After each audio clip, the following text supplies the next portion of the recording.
I have been so blessed to be in the presence of India's most revered saints, to listen to them, to receive their blessings, to have personal deep experiences of the divine, to read so much, to listen to so much. And I give you that because in all of these 22 years, I've never heard one agreed upon answer for the what is the point of it all question.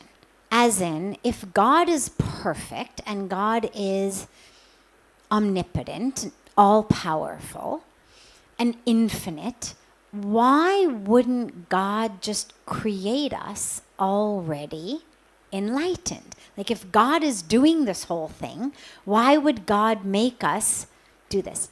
And in all these years, it's one question that I've never heard kind of a consensus answer.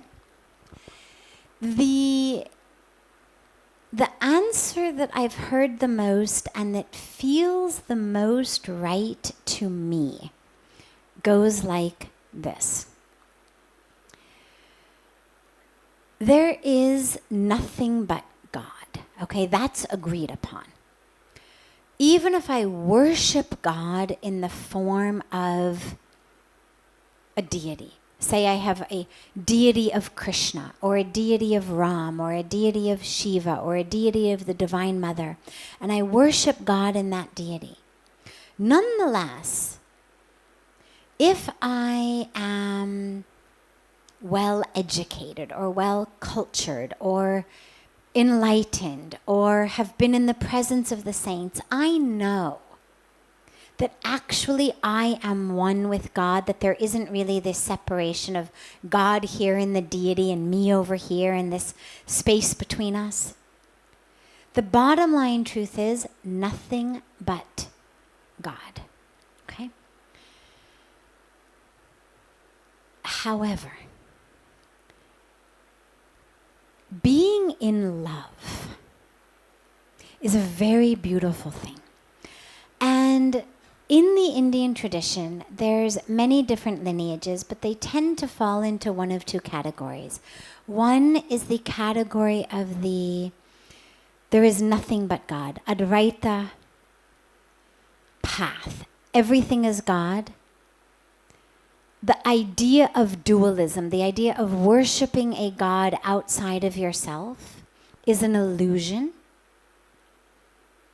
God is in you, God is everywhere. There is no lover and beloved and love, it's just God. So that's one path. The other path is the path of dualism, what we would call a path of bhakti, a path of devotion, a path of loving God. But if you talk to the enlightened people on the dualist path, they know it's all God. They know that the divine being they're worshiping in the form of this deity or a picture is in them. But worshiping God, loving God, feels really beautiful. And it's very difficult to love the self in the same way. And the simple act of being in love with, of singing to, of praising, of loving God is so beautiful that although they know it's all one, nonetheless they would prefer the path of devotion. Now, I've given you that background because it brings us into the answer, which is that God, himself, herself, itself, in order to feel the love of coming together, created us as separate beings, because otherwise you could take your question and go even further back, which is not just why aren't we born enlightened, but why are we born at all? Right? I mean, if we're all just God, so A, why aren't we born enlightened? But B, why are we born at all? And the answer is God. In order to experience that love of coming together, has created us as separate, has given us free will to choose light or dark, such that if not this life, eventually I will choose the light, because you've got to keep coming back till you do it. You know, I mean, the school's going to make you do 5th grade over and over and over and over again until you can get long division down. But eventually, when you get it down, you can go on to 6th grade. So in the same way, we're going to keep coming back until we choose light, until we have that experience of self-realization. So God, of course, is infinitely patient. When we choose the light, when we have what you've called self-realization or enlightenment or God realization, it's the experience of coming back together. And for the love and the joy of that experience, God has created us.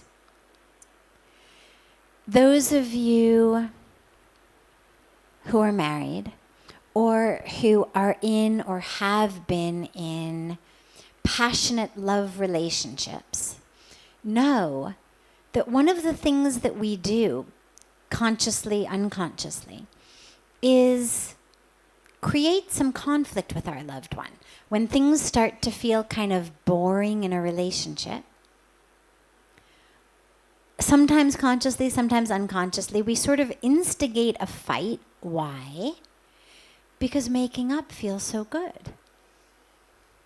And because in that making up, we come back together at a higher place than we were before we instigated that fight. That we had kind of started taking each other for granted, gotten into a rut.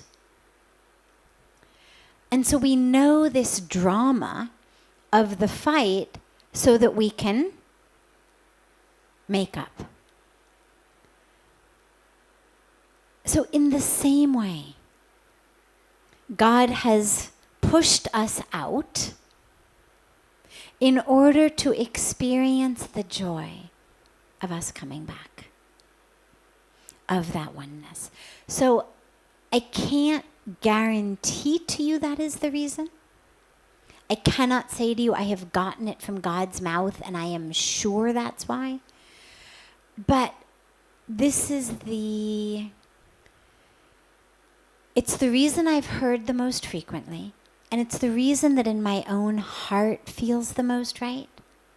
I know it's all God, but I love the experience of sitting in the Ganga Arti and listening to Puja Swamiji sing and singing and feeling carried to God. That experience of love for God. That if I kept reminding myself, there is no God outside yourself, it's all God within you, it would be a lot harder to kind of sing to yourself and fall in love with God inside. And so that reason feels right to me based on just my own experience of loving the path of loving God.